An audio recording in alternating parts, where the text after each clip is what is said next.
Welcome back to My Creative Classroom for another amazing episode about transforming education. Before we get started, to all our listeners, we are now on YouTube. If you feel like watching while listening, head over to My Creative Classroom on YouTube and subscribe. And I am absolutely ecstatic about today's episode because my guest is someone who I have followed throughout my educational career. He's a best-selling author, STEM educator, and business leader branded by Time Magazine as one of their most influential people of the year because of his passion to inspire the next generation of scientists and engineers. With more than 1,500 television appearances and multiple Emmy Awards to his credit, he is a regular guest on the Ellen Degeneres show where she dubbed him America's science teacher. I am so excited to welcome Steve Spangler to My Creative Classroom. Steve, thank you for joining me. Aren't you glad? Aren't you glad that there are people that watch this every once in a while? Because they look and they go, gosh, the guy looks like he's on fire. And then you realize the house that we're in is probably not mine. And you would be absolutely correct, right? And the third thing is the fire alarm probably doesn't work that well in this house. But there's so many things to talk about, Brian. Thanks for having me on. And thanks for everybody who's spending a couple minutes with us. Absolutely. And for those of you who are listening to us, listening to the podcast, whether it be on Spotify, Apple Podcast, Steve may do some crazy things. We don't know what's about to happen, so head over to that YouTube channel if you want to see what goes on, if you hear some oohs and ahs. So Steve, before we dive in, let's tell our listeners and our viewers a little bit about who you are and what your background is. You know what? My job is to find the most creative ways to get kids excited about science. And nowadays we say STEM, but the joke is I used to teach STEM when we called it science. And you know what? Before we even get started, if you don't mind, I love coffee more than life itself. And it doesn't matter what time of the day, you got to have a little bit of coffee. So the coffee goes into the cup, but then I create my own problem. And that is, then you reach in the refrigerator and you go get the milk and you and then you got to stir the whole thing. And guess what you do? Dirty a spoon. And who wants to dirty a spoon? So as a STEM teacher, I just figured this out. Watch, it's so much more effective. You just get a board. Okay. So here's this board about, I don't know, 1 foot square, something like that. Go ahead. You do the conversions. I'm an American. All right. So look at this. There's cords coming out like this. Bingo. And then it's like a tray. And so instead of dirtying a spoon, what you do is you just put the cup of coffee right here in the middle of the tray, suspended by the 4 cords, and now you do what you should do, and that is spin this around your kitchen. All right? We always tell people, don't ever try this at home. You look right in the camera and you go, don't try this at home.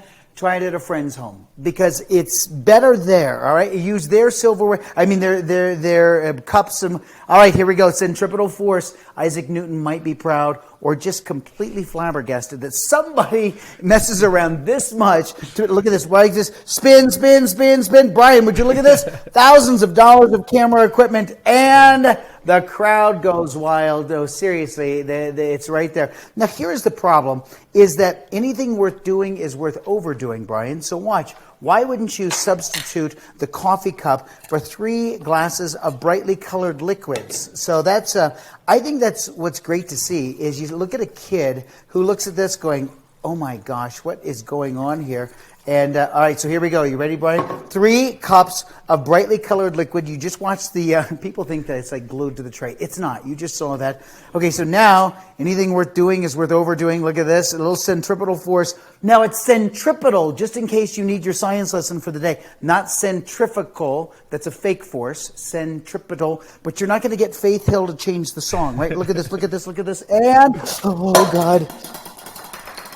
Well, we lost one of the cups there, but that's not a problem at all because we're just dog sitting at this house, and so we should be out of here in no time, and nobody should be the wiser. So, Brian, can I just tell you this? This is truly what kids want to see.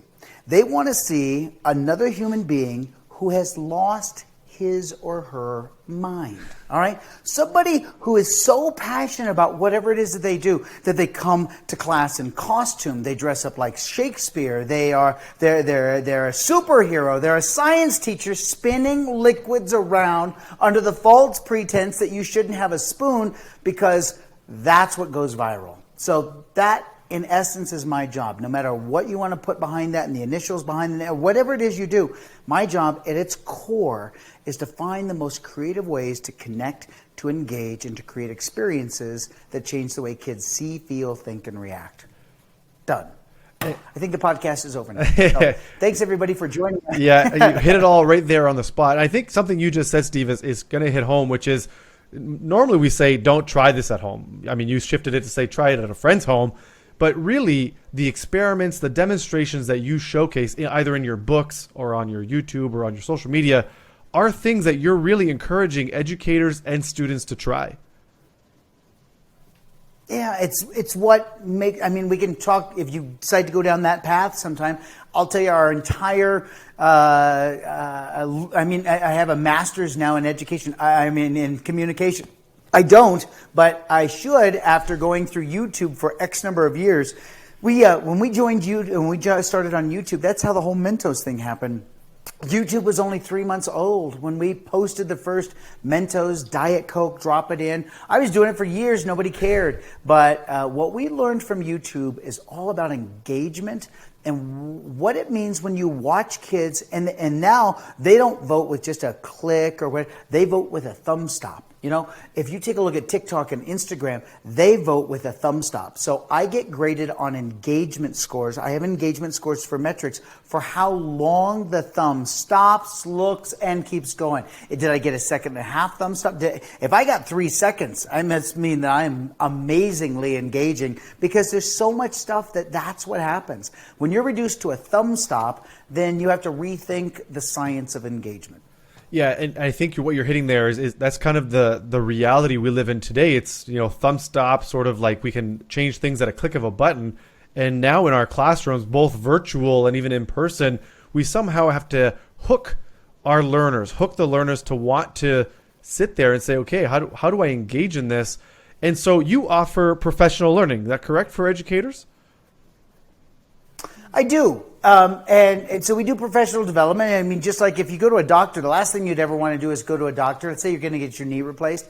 And there's no certificates or anything on the wall. The only one was from 1952. And you look at it and you go, so you went to school in 1952? Yeah. What other classes have you taken so that you're going to replace my knee?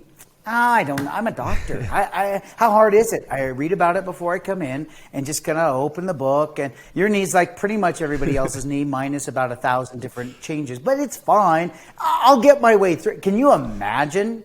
But somehow, in some education circles, that's okay. Somehow you might have been trained as an elementary science or an elementary teacher with emphasis in reading. And all of a sudden, you're going to be a 5th grade teacher with focus that year on science, and you've never taken a science class. How in the world would you ever allow that to happen? So, of course. And so, I laugh. Part of my job, because superintendents and directors of curriculum and so forth will come to me and say, listen, you got to get these people to like this stuff. So whatever you need to do, if they come out of here having fun and they're infected by you, I guess I can't say that anymore, post-COVID or pre-COVID or whatever you want to call this, I can't, they need to get infected with that love of learning. And I guess that's the most exciting thing for me to cut to the chase. When you have somebody for a day, and teachers have been through some pretty tough professional development. I call it 5 points in a poem that stretches over 5.5 hours. And you're just sitting there going, oh God, please, not a, and the next 100 slides in my PowerPoint, and you just see this blue glow in the room. And that's from Facebook. That's from people checking their Facebook, and now they turn their volume and it's a TikTok video that comes up or whatever. So the bottom line is when you see a teacher leave a professional development after a day-long journey, and in front of them has just unfolded this experience they didn't expect. They had a box of goodies and this and hex nuts and balloons, and and you watch them at the very end. Experiences are transformational. Professional development can never be transactional. Education never can be transactional. If you put your kid here, then you get this. If I pay this, then you get this. That's buying a hamburger at the store, right? This is a transformational experience, and the only way that you're going to do that is to pull them in, have them trust, to connect with you, and finally they have to give the gift of engagement. Once they engage with you as the person providing what I think are some educational strategies and best practices, then they're open to receive. But they've got to give you first the gift of engagement.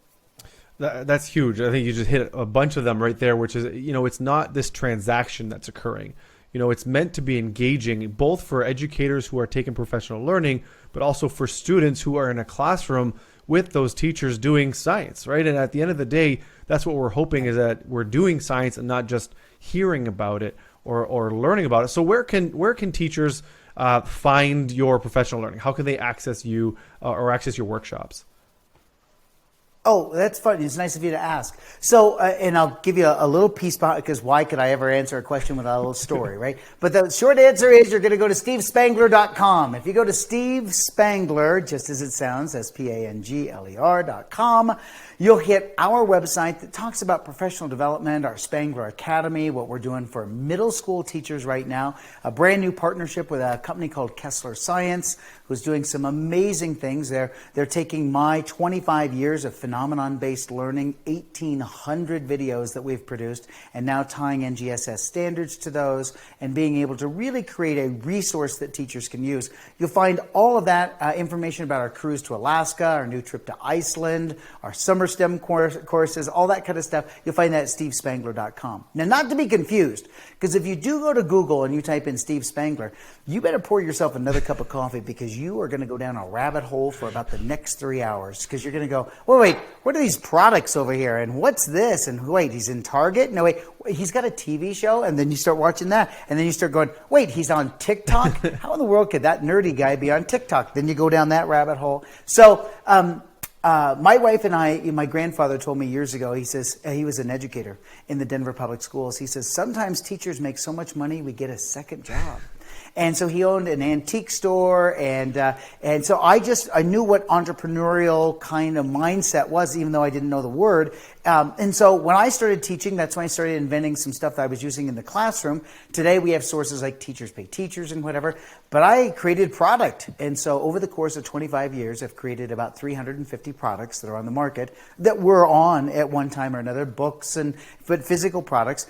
And that company, Steve Spangler Science, and the online version, stevespanglerscience.com, was acquired in 2018. So I'm exactly 3 years post owning that business that was a very, very fun business. We had almost 50 employees, and it was based out of Denver, but we had factories overseas. And if you go to Target today, you'll still see Steve Spangler Science as a product line that is there. And so it's thriving under a new owner. So it's like you took your baby and gave it to somebody else and said it's time for you to raise this child to the next level. And so this is what I get to do. What you're seeing right here, I've been standing here in a pile of water. It seems like, Higgins, there's water everywhere. I don't know why. I don't know why there's water everywhere. So it's amazing. Call back. Yeah, exactly. Yeah, Brian, it's call It's back. amazing to see the transition, right? You talk about SteveSpanglerScience.com, which is where I kind of started my career, is purchasing many of those tools and kits that educators can use to help their classroom transform, and now moving into this realm, which is helping with workshops and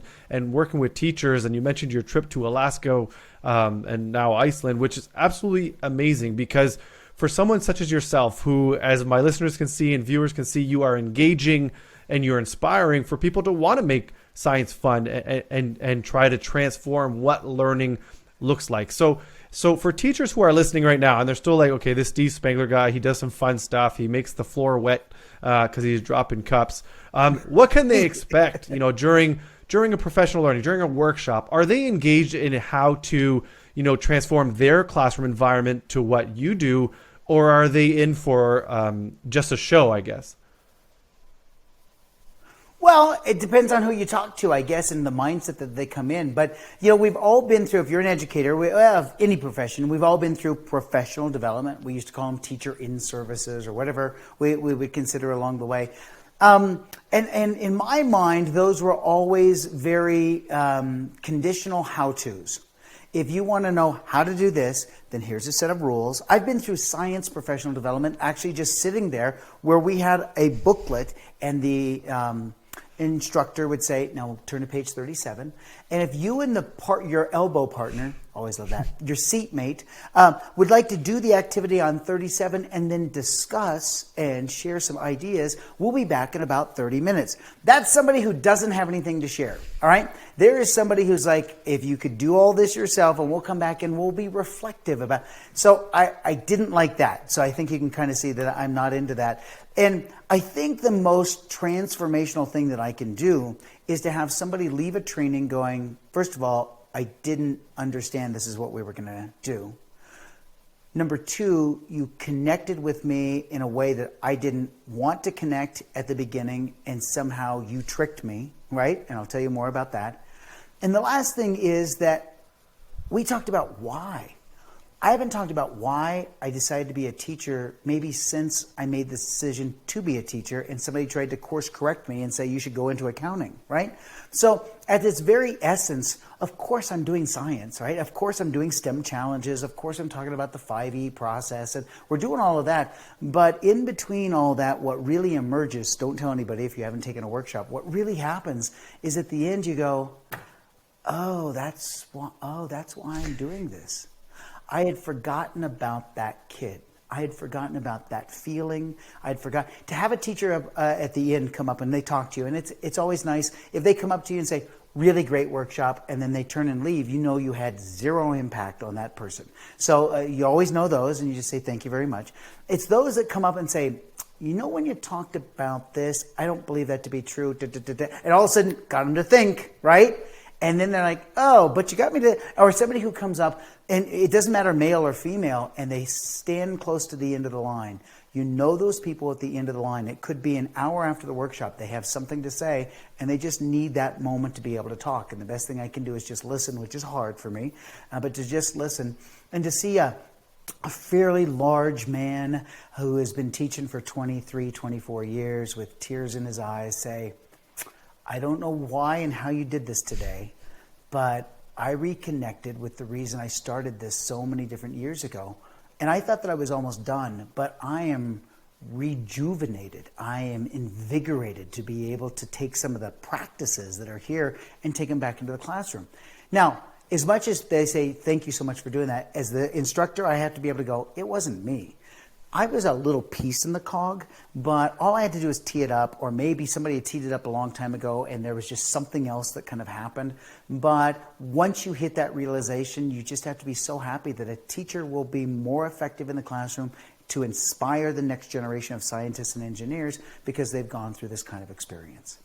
That's what you can experience, and we'll drink a lot when we're in Iceland. But other than that, it's just, there you go. You know, and it sounds inspiring. It sounds inspiring. So for our listeners out there, so I'm assuming things have changed a little bit due to the global pandemic. We'll go beforehand. So do you travel the world to do in-person workshops? And now fast forward to the global pandemic. How can people access workshops? You know, we mentioned the website, but can they book one for their own district or school board for you to come in and help them?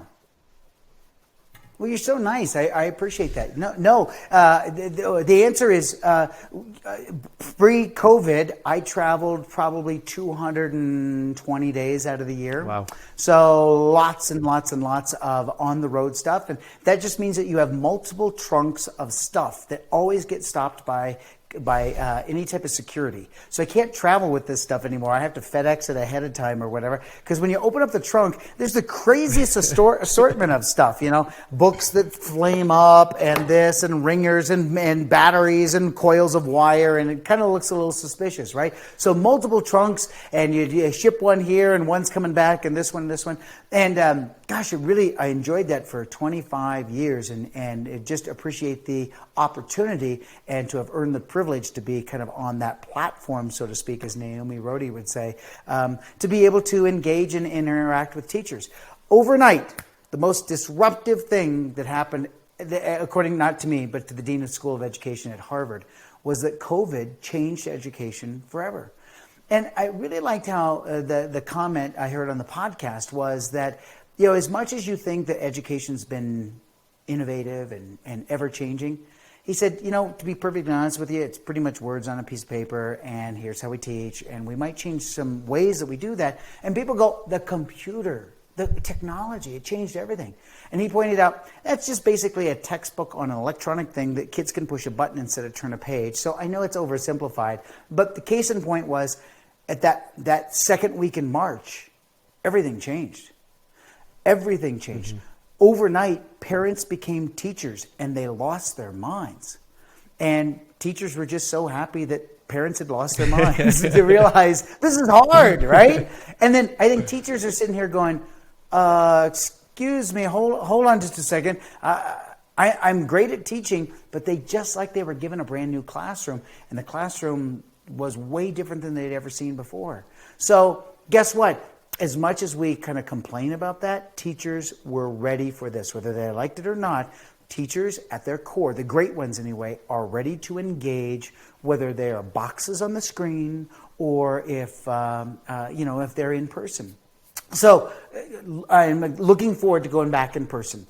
But what I learned standing right here for about the last now 13 months is that I can deliver some very, very effective professional development from right here. Because look at this. I can show you, like, if you want to see the book catch on fire, that's the secret. So I've got the lighter here. And I can't show that from stage. From stage, that's super far away. And I am doing big things on stage. And sometimes they're not as approachable as to be able to say, hey, you know what? If you get this right here and you just get the rope, see the rope, and then this goes here, and then this goes. It's almost like you and I are having a conversation. I think that the user can connect with me sometimes better in this environment. And it's a kitchen. This is the kitchen that we actually use, the house that we use for our TV show called DIY Sci. When COVID happened, we stopped production, and I just never left. And so I've been standing here just adding more lights, adding more cameras and everything. The neighbors are like, what goes on in this house? Because there's not a stick of furniture in here, but there's a ton of camera equipment inside. And so you can do all that, again, by going to stevespangler.com. And so you'll see virtual offerings that are up there. So people will book. I'm doing tons of virtual classroom visits, which is kind of fun. I haven't gotten to do a lot of student stuff since I was back in the classroom, So classroom visits and reconnecting that way, although I work with a local school district here in Colorado to kind of keep me in practice, and I can kind of go in 3-4 times a month and kick open the door and work on some material, so to speak, before I share it with teachers to see, did that work or was it effective? So you can see all of our virtual offerings, everything from virtual keynotes and podcasts to full-day workshops that we're doing. We had a webinar yesterday with a service called EdWeb. We had 3,500 early childhood teachers on that webinar talking about strategies to connect science in children's literature. So there's so many ways to connect, and COVID made this acceptable. I don't think previously this was acceptable, nor was the technology there, but people know this works, and the smoother that technology gets, the easier it is to connect. Yeah, and I think you hit it there, which is, it kind of made you rethink how you did things, but it also made it acceptable. Whereas before, maybe you would say, oh, I could do a virtual, conference with you because you may be too far away, but that wouldn't have been acceptable. Well, why can't you be here? Why? And they would go, no, why would we ever want that? Right. And now it's not bad. I'm talking to event organizers who are saying, so we'd love to have you come and speak. We had you slated for an hour. We'd like to have you do a half an hour because we're TED Talk style now. We need the material. We need it quickly. But by the way, we need 6 more professional development modules throughout the year from you. So I want 6 more half-hour sessions that we're going to deliver to our organization members over the course of the next 12 months. That's really effective. That's a very, very forward-thinking event organizer who is looking at that. Because if all you've got to share is on stage for 20 minutes, probably need more material, right? Right. So, but if you got enough material to be able to say, could I affect change over the course of a year, that seems a little bit more, at least approachable, and probably the success rate's going to be a little bit higher as well when I get a chance to be able to work with a group of people for a period of time. So let's talk about material. Let's dive into that, because you start off the show with a book on fire, and you're swinging your cup of coffee around. So how do you come up with your material? How do you come up with these demos, experiments, and activities to really engage the end user, which is our students and our teachers? Well, my wife would tell you that this has been an obsession since high school. It's been an obsession before we even met. I met my wife in high school in chemistry class. Get out of here. I grew up in a family. My dad was an electrical engineer, chemical engineer, professional magician. Didn't realize that, when you're 4 years old or 5 years old, probably about 4 years old, and you're standing in the wings of a beautiful theater and there's an orchestra playing and you get to see your mom and dad on stage and your dad's cutting your mom into 3 pieces. That all comes out in counseling later on. But what you realize is your dad does something different and your mom does something different than everybody else. And so I grew up in that environment. We had some of the top name magicians in the 70s and early 80s at our house because my dad ran a magic school on the side as well. So that's kind of a weird thing, right? And you say magic school.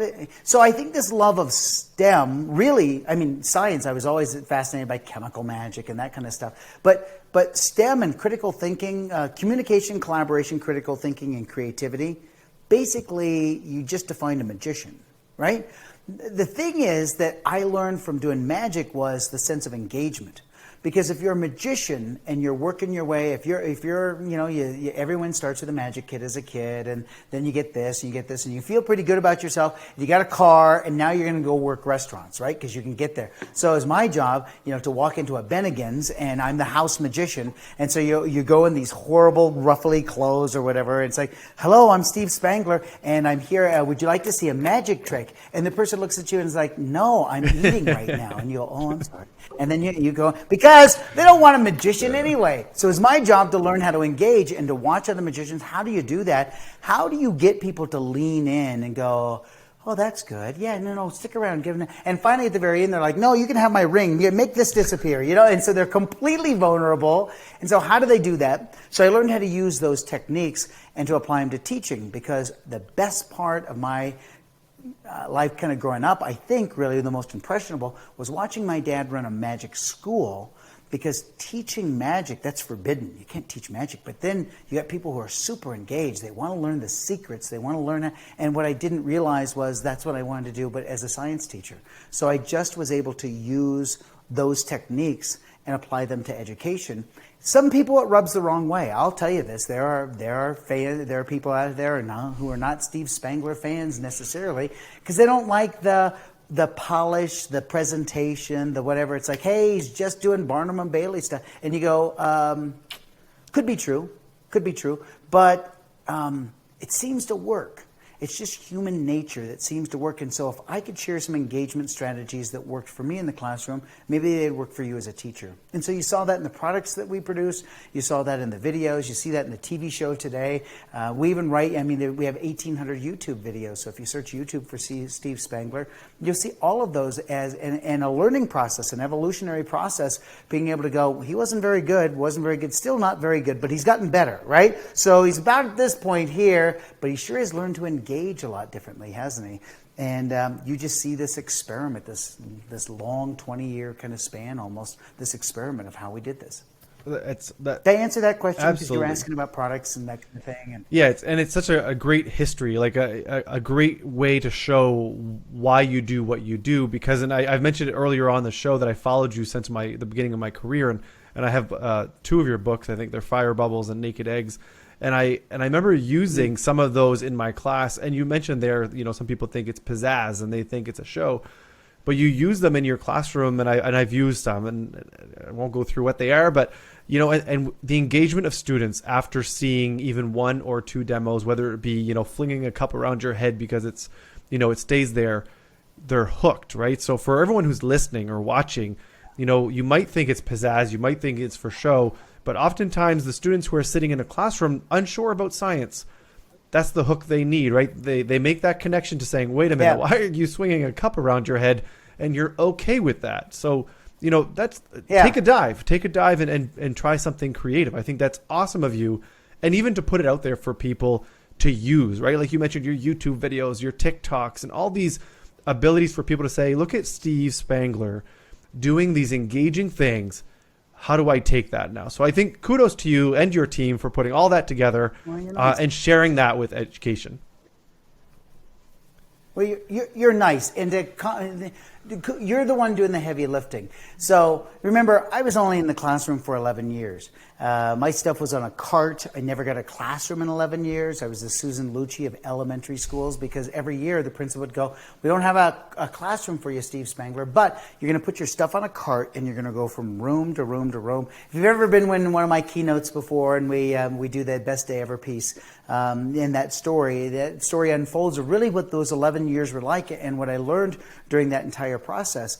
And you're the one that's doing the heavy lifting. You know, you're the one in the classroom. You can't do what I do and sustain this for a career because you've got to vary the learning. I'm just the spice. You know, I'm phenomenon-based learning. Now, isn't that funny that we call that now phenomenon-based learning? We used to call that a demonstration. And before that, it was a discrepant event or a counterintuitive experience. You say it, right?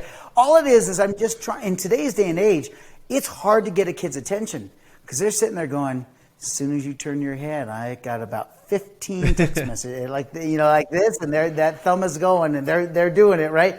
And so for them, again, I say it again and again, to give you the gift of their attention, to actually engage with you, and possibly, I think we're fearful to engage because they're fearful to connect. Because sometimes if you connect, you care. It's like that teacher who comes up at the end that I told you about that's like, I didn't want to be here. I'm here for the credits. But then all of a sudden I connected. And then all of a sudden, because when you connect and you engage, you create an experience. And you were part of what we were doing up in New Brunswick. And you understand what that story is all about, right? When you have an experience, well, experiences change the way you see, feel, think, and react, as I said before. They're extremely powerful. They're in our arsenal as a teacher. And we just have to understand how powerful that is and what we can do. Once you have them at that point, you got to be careful what you tell kids because they'll believe it, right? And so I think that one thing that we don't do well as a teacher is we don't have that business savvy to sell. And you have to now because the company, Raytheon, Lockheed Martin, go through any of these huge companies, right? Avaya, whatever, that are out there going, hey, here's another $40 million for STEM education. They'll tell you what STEM means. Don't ask another teacher. We don't know squat about what it means, other than science, technology, engineering, and math, what our district says it is, what our standards say it is. It becomes so convoluted that we forget that the person who gave the money, here you go. Here's $40 million. What did that person want? That person wanted you to inspire the next generation of scientists and engineers. That's what they wanted. They wanted you to get kids to sign on the dotted line. And you're going to do it, Brian, differently than I'm going to do it. But at the end of the day, if we can look into their eyes at that moment they have that spark and you see that smile on their face and you go, hey, we got a job for you. And the kid's like, I'm 14. You go, I know. But there's a job waiting for you that will pay you better than you could ever imagine. And you have to wonder, discover, explore, ask questions, use critical thinking, learn to communicate, and work well with others. Like it? That's the job description. So if you are in a STEM-based career, they don't say, how well did you do in science and technology and engineering? And whatever. They want to know those core skills that I just shared. And if we can sell that to a kid, and a kid's like, okay, I kind of like it. What do I have to keep doing? Keep taking these classes, right? Keep going down this path. Make sure you're great in English. Make sure you got a great math, critical thing. You just become a well-rounded kid, and I'll promise you, the world is yours. But you just have to continue down this path and choose to engage. Wow. Words of wisdom, words of encouragement. And it's exactly that. We're inspiring that next generation, that we've said many times.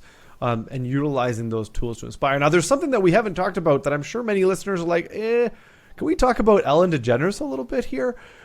Your time on that show, she dubbed you America's science teacher. And every time you go on, you do these elaborate, these amazing demonstrations. How do you come up with them? How do you put these things together? And I think I've seen them all. Like some of them are just out of this world. For me to get, I'd say, 20 film canisters with water and Alka-Seltzer to flip over at the same time is one thing, but you managed to do it with, I don't even know how many. I think it was paint cans at the time or whatever it was. So how do We did 3,000 of those little film canisters, and so thank you for the acknowledgement, and just huge kudos to the Ellen Show, to Ellen herself, and she's surrounded by an amazing group of people. She's created a culture of people who really care, right? And you know, you can think of whatever you want with all the stuff in the news or whatever. I've been on the show 23 times. She was kind enough to invite me for the first time in 2007, and I've been going since. And she really has, she's done a wonderful job of inspiring me to be creative, because, you know, her producers, who have now become friends, you know, would call and go, hey, what are you doing? And just for the listeners, so I was working on this.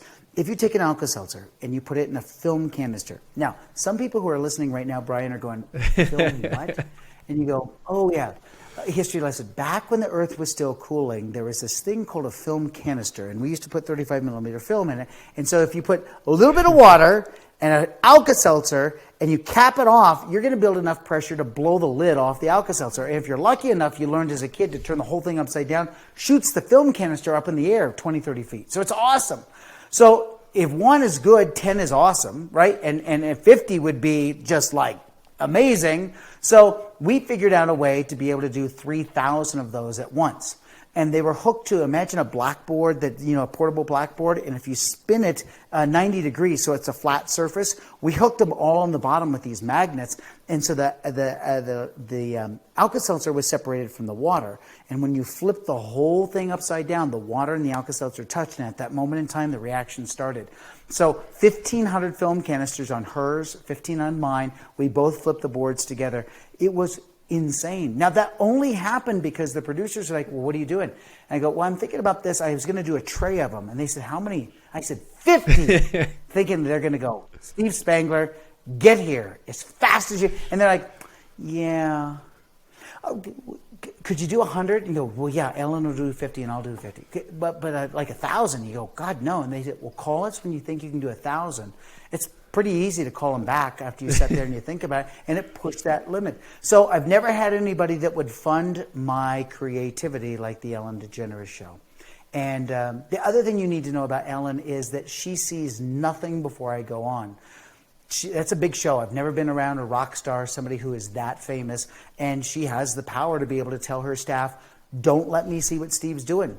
She's not friendly. She'll come over and say hi, but there's pipe and drape around my stuff, or this big elaborate thing we're going to do, because she wants to be surprised just as the audience is. So when the door opens for the first time and she sees this Dexter Kill Lab, right, and there's 500 paint cans and baking soda and vinegar and whatever else, or whatever it might be, she wants to be as surprised, and that energy comes through. People like the segment because Ellen likes the segment, and that takes us full circle. Kids like science because you like science. I don't care what you're teaching me, but if you're as enthusiastic as Mr. Ouellette, then yeah, I'll follow that guy. That guy's awesome. So, long story short, she's just been wonderful. I think we've done 80 demos on the show from beginning to end, and so it's been fun. It's also, can I be a little catty? It's also kind of fun to see all these other science people pop up, which is great because we need them. But I would challenge them to be creative as well. But it's a lot easier to copy than it is to be creative. So it's so funny. The Ellen Show people would send me a video going, hey, look what happened on the Jimmy Kimmel Show. And I'd look at it and they'd go, same trash can we used, same smoke machine, same lines, same jokes, right? And you're going, well, that guy just copied everything. And they're like, oh, don't worry about it. We're 3 seasons ahead of them, right? And so you sit there and you go, oh, that's TV. And so it constantly forces you to try to come up with something new and to be as creative as you can in this little personal challenge. And interesting to see how somebody else interprets your demo. Kind of like interpreting somebody's song. You know, it's like somebody else singing your song. But somebody doing your demo, it may not have been always yours, but that was at least my presentation that was original that nobody had seen before. And now you get to see somebody do it with the same jokes on that show. And so I don't know, it's catty, but it's just one of those things that you think about a little bit. Yeah, and it's great to hear that, you mentioned being pushed in your sense of creativity and innovation by thinking outside the box and becoming even bigger, which is something that, this whole show is about. What My Creative Classroom is about is thinking creatively, thinking outside of your box and maybe doing something outside of the norm, whether it be ed tech, whether it be using science experiments that you have to offer to help transform learning in whatever capacity you're able to do. So kudos to you again for that. And, being catty is one thing, but, realizing that it's almost an honor to say, you know what, it was that good that someone else wanted to do it exactly as I did it. Well, that's a nice spin on it. Here's what I'm doing. Could you guys think of some new stuff? Because I'm running out of material. No, I'm not. I just want to copy one of your things. So I'd like to find one of your things that you're doing and maybe kind of offer my little twist on it as well and kind of do it that way. Here's the thing. We're all on the same page. And if there wasn't a sense of competition, then the student wouldn't benefit. But the end viewer, the learner, the viewer, all we are trying to do is to get anybody hooked. And if whatever it is that any of these people are doing, it doesn't matter who they are, honestly. It's just whatever we do, if they're getting hooked, I hate to see the same demos over and over and over again. And so that's why you kind of push the limits a little bit. And there's some people out there doing some immensely creative stuff that I'm blown away with. And so it's exciting to see the challenges. Absolutely. There. And Steve, so we're at a part in the show that I like to call the Specialist Top 5. And so my question to you is, what are the top 5 ways that you feel, Steve Spangler can help teachers transform the learning, whether it be inside the classroom or in our reality now, outside the classroom? Wow. Well, we've talked about many of them. So as a recap, I'd love to have people jump over to stevespangler.com. And so just kind of browse through what we're doing over there. If any of that stuff interests you, then it's an easy way to contact us. And so you'll see, a number of different ways to just reach out and say, hey, I've got an idea. Can you help us? And so, my agent has been with me. My manager agent, Carly Reed, has been with me for 18 years. Brian Higgins is right here, who's our demo specialist and our digital content specialist, been with me for 10 years. So I've got a great, I'm surrounded by some really, really great people that can kind of help in so many different ways. So you can reach out that way.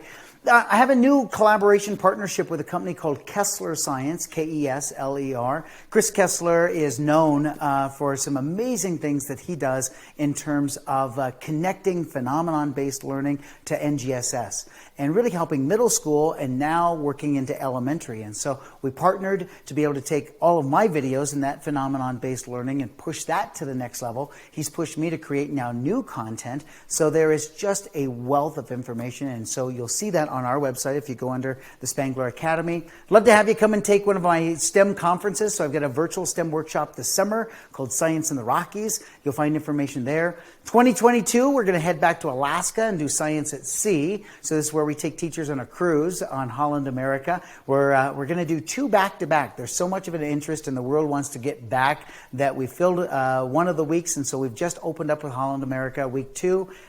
We've got an exploratory trip to Iceland that we're taking 50 teachers to Iceland. So there's so many different ways. So I'd love to have you connect that way, and I've already given you those 5. But what about all the free stuff? I told you there's a ton of resources on YouTube, so please go check out any of the channels, and you can put them in the show notes if you want to, Brian, as well. But we've got a channel called Six Science, and one called The Spangler Effect, and the other one called Spangler Science TV. Follow us on social. So at Steve Spangler on Instagram, or, Facebook.com/Steve Spangler on Facebook, of course. And then even TikTok. If you want to see a real study and engagement that is as fresh as it gets. Last May, we started on TikTok with 0 videos, 0 followers, 0 likes, and a bunch of 13-year-olds going, who in the hell is this guy? And we crossed over 1.2 million followers, almost 300 million views in our videos, and about, 17, 18 million likes. And I treat a like as kind of a thing like that's just, that's an attaboy, or that's a best day ever. That's just a kid going, tut, tut, and you get 2 thumb pulses. Instead of a scroll with your thumb, you get a tut, tut, and that's a like. 17 million of those, maybe that's good, I'm not really sure. But that's all free content. And so let me see what we can do and maybe connect free But sure, I'd love to have you be a part of any of that. And of course, you can go to visit stevespanglerscience.com for products and all the great kits and those things that are over there. Fantastic. That was more than 5. You should be charging me. Yeah, it's okay. We can always go above the 5 because I know there's so many amazing things. So before we head off, we've talked a lot about a lot of things here on today's episode, and you shared a lot. Is there anything that we may have missed that you want to add? Is there a final demo that you'd like to hit us up with? Do you have anything that we want to add here, I guess? That's like asking a magician, hey, you got a pack of cards? I got to show you something along the way.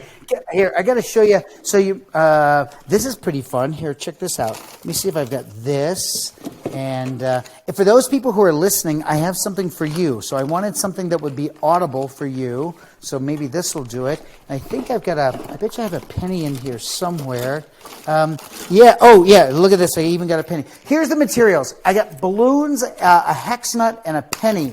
And I just want to show you this thing because sometimes I think engagement happens because people in their mind go, wait, I could do that.